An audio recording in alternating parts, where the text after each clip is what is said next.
తనకు కూడా ఒక అవకాశం, సెకండ్ ఛాన్స్ వచ్చిందని అంతే. నీకెవరికి ఇవ్వాలనుంది? తేజకి ఇచ్చేద్దాం. నీ పాయింట్ చెప్తానే లేదు బికాజ్ ఐఎమ్ ఆల్సో థింకింగ్ అంటే ఇద్దరు స్ట్రాంగ్, గౌతమ్ పృథ్వీ ఇద్దరికి రెండు ఛాన్స్ వచ్చింది. మీరు చెప్పినట్టు వాళ్ళు దాంట్లో ఆడలేదు, మన దగ్గర ఎక్కువ ఆపర్చునిటీస్ లేవు, ఇదే లాస్ట్ అనుకుంటాను.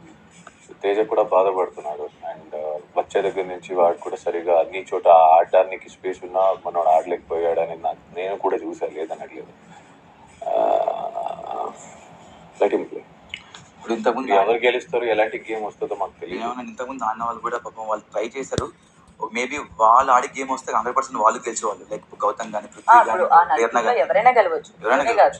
ఇప్పుడు డిస్కస్ దాంట్లో కానీ మీరు సెలెక్ట్ చేసుకున్న వాళ్ళు గెలవచ్చు, మీరు అదే ఇప్పుడు మొన్న నీ దాంట్లో అలాగే జరిగింది. ప్యూర్లీ ఈ రౌండ్ లో ఇప్పుడు ముగ్గురు ఉన్నారు కాబట్టి, లాస్ట్ ఛాన్స్ కాబట్టి లాస్ట్ ఛాన్స్ కాబట్టి సెకండ్ టైం రాని వాళ్ళకి ఎందుకంటే కాదు. లేదు ఓకే, నాకు అదే ఉంది మోటో ఏంటంటే పాపం ఆపర్చునిటీ అనేది అందరికి రావాలి, అందరికి సెకండ్ ఛాన్స్ వచ్చేసింది.